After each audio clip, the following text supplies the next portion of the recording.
Hello and good morning friends, एक बार फिर से आप सबका स्वागत है मेरे YouTube चैनल मैथ्स पढ़े में। आज हम अपनी क्लास 10 जो क्रैश कोर्स मैथमेटिक्स का चल रहा था उसमें जो लास्ट टॉपिक था सम ऑफ एन टर्म्स एपी में, उस पर बेस्ड कुछ और क्वेश्चंस करेंगे और आज हम इस टॉपिक को यहीं फिनिश करेंगे। नेक्स्ट वीडियो में हम आपके साथ लेकर के आएंगे द मोस्ट इंटरेस्टिंग और one of the difficult topic है ट्रायंगल्स। उसको हम डिस्कस करेंगे, उसको कैसे सारे थ्योरम और डिफरेंट टाइप्स ऑफ जो कॉन्ग्रुएंसी है उस पर बेस्ड क्वेश्चंस, उस कॉन्ग्रुएंसी को सॉल्व करेंगे, उसको प्रूव करेंगे और उस पर बेस्ड क्वेश्चंस करेंगे। तो आइए देखते हैं एक question sum of n terms पर बेस्ड है, इसमें हमें एपी फाइंड करना है। देखिए क्वेश्चन क्या कह रहा है। क्वेश्चन है the sum of first 7 term of AP given है 63 and that of the next 7 term is 1761। इस क्वेश्चन को हम कैसे सॉल्व करेंगे। क्वेश्चन है the sum of first 7 terms of an AP is 63 and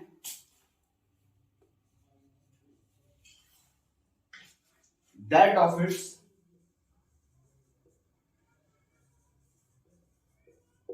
next 7 term is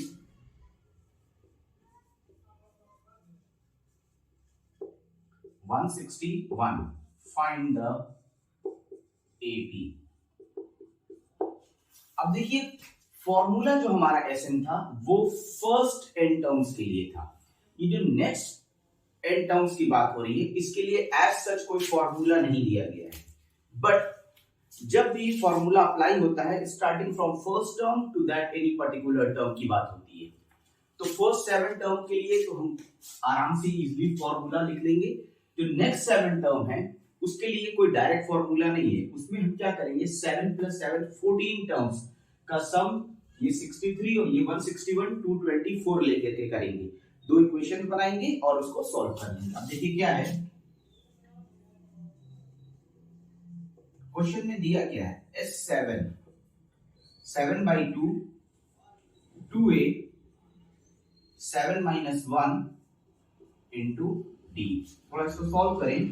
63 = 7/2 2a + 6d। अब देखिए ये 7 से ये 63 कटेगा, ये 2 यहां मल्टीप्लाई होगा तो 18 = 2a + 6d। ये मेरी फर्स्ट इक्वेशन बनेगी। सेकंड में हम 7 7 14 टर्म्स की बात करेंगे। S14 = 14/2 2a 14 - 1 into d। ये S14 क्या था 224। जब हम इसको सॉल्व करेंगे 14/2 तो देखिए 14 के टेबल में ये आता है 14 10 = 140 एंड 14 8 7 = 80 14 6 = 84। ये इससे कटेगा, ये 16 देगा और ये यहाँ पे 2a + 13d। तो जो मेरी नेक्स्ट इक्वेशन बनेगी तो 32 = 2a + 13d। ये मेरी इक्वेशन 2 हो गई। अब इन दोनों इक्वेशंस को सॉल्व करना है तो हम क्या करेंगे इक्वेशन 2 में से इक्वेशन 1 को माइनस करेंगे। Subtracting equation 1 from equation 2। तो कैसे होगा 2a + 13d 32 2a + 6d 18। जब हम माइनस करेंगे तो ये माइनस और ये भी माइनस, तो ये आ जाएगा, ये कट जाएगा। 7d = 14 और यहां से d निकालेंगे 2। जब ये d2 निकल गया किसी भी एक इक्वेशन में पुट कर दीजिए तो 2a + 26 = 32 2a = 6 और a की वैल्यू 3 आ गई। अब जब मुझे ए मिल गया, मुझे डी मिल गया, तो एपी हम निकाल सकते हैं। एपी क्या हो जाएगी मेरी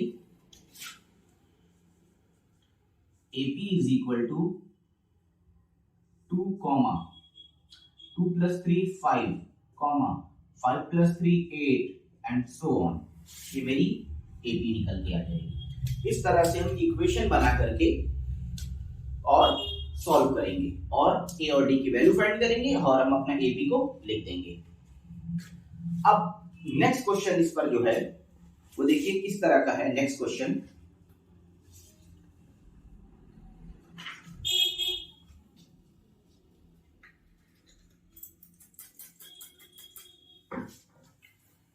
क्वेश्चन है हमें सम फाइंड करना है किसी एपी के 11 टर्म्स तक का, जिसका मिडिल टर्म 30 दिया हुआ है। एक एपी के 11 टर्म्स तक का सम निकालना है, उसका मिडिल टर्म 30 दिया हुआ है। अब देखिए हम इसको कैसे सॉल्व करेंगे।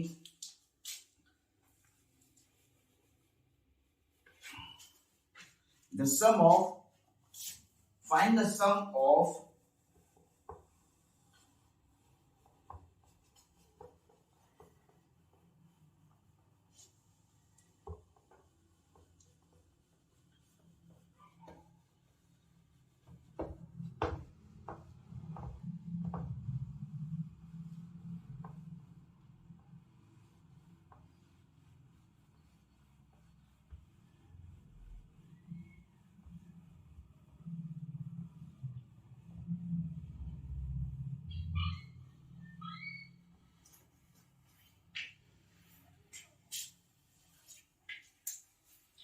क्वेश्चन है फाइंड द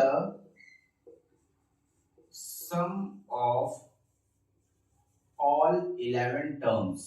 इट मींस इस एपी में 11 टर्म्स ही हैं। All 11 terms of an AP whose middle term is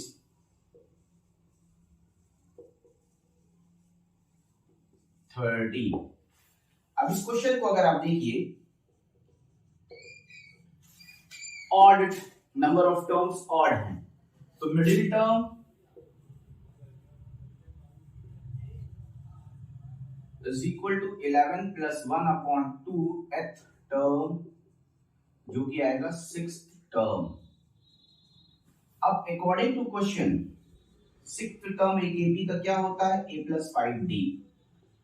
ये a प्लस 5d की वैल्यू दी है 30। हमें निकालना क्या है, हमें इसके अलावा कुछ भी नहीं दिया है, बट इस इक्वेशन का यूज देखिए कहां पर आएगा। जब हम S11 की बात करेंगे तो हम लिखेंगे 11/2 2a प्लस 11 माइनस 1 यानी n-1, तो 11 माइनस 1 इंटू डी। जब हम इसको फिर से सॉल्व करेंगे तो 11/2 2a प्लस 10d। अगर आप इसको कंपेयर करिए इससे कंपेयर करिए तो ये a प्लस 5d, ये 2a प्लस 10d, इसको हम लिख सकते हैं 11/2 इंटू 2a प्लस 5d।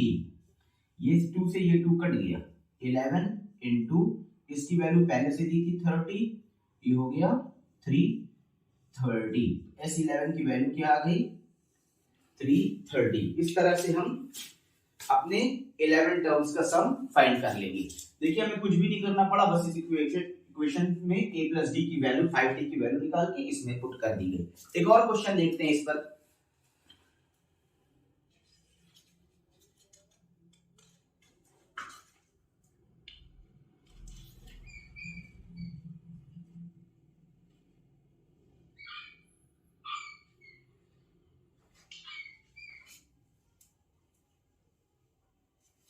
एक क्वेश्चन लास्ट ईयर आया था, वो देखिए कैसे कैसे करते हैं, 2022 में आया हुआ था। If the first term of an AP is 5 and the last term is 15 and the sum of first 10 term is 30, then find the value of n। Question देखिए क्या है।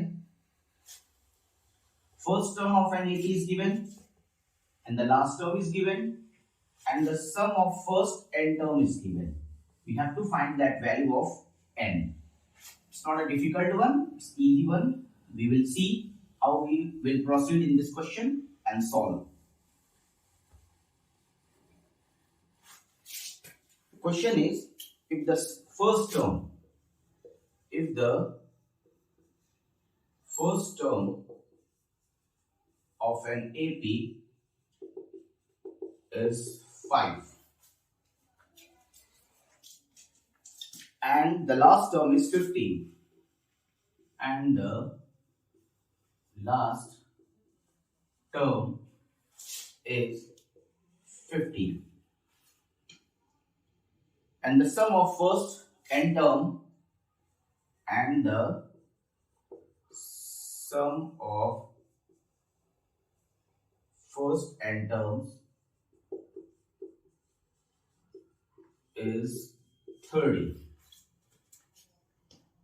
Then find the value of n. Then find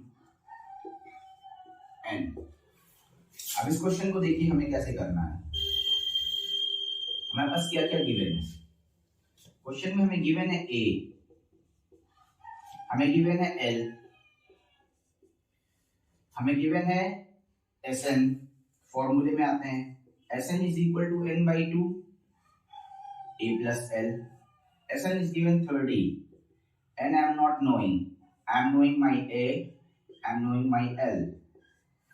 So if we multiply here, cross multiply, this is 60 n and this is 20. If we solve, 60 upon 20 is equal to n. So n is equal to 3. तो था ये भी बहुत ही simple. बहुत ज्यादा मुश्किल questions हम discuss इसलिए नहीं कर रहे हैं कि इस बार के हमारे पैटर्न में बहुत ज्यादा डिफिकल्ट क्वेश्चंस को एलिमिनेट कर दिया गया है. तो इसमें बस इतना ही डिस्कस करते हैं. इसमें बहुत ज्यादा डिफिकल्ट क्वेश्चन एक्सपेक्ट नहीं कर सकते हम, क्योंकि एपी आपका केस स्टडी पर बेस्ड क्वेश्चंस आएंगे. तो केस स्टडी पे आएंगे, आपको उसी केस को पढ़ के उसको एनालाइज करके उस पर आंसर्स जो आएंगे पूछे जाएंगे क्वेश्चंस, उस पर आंसर्स आपको दे देने हैं. तो आज के लिए इतना ही करते हैं. नेक्स्ट वीडियो में हम अपने नेक्स्ट टॉपिक ट्रायंगल्स को लेकर के एक बार आएंगे फिर से आपके साथ.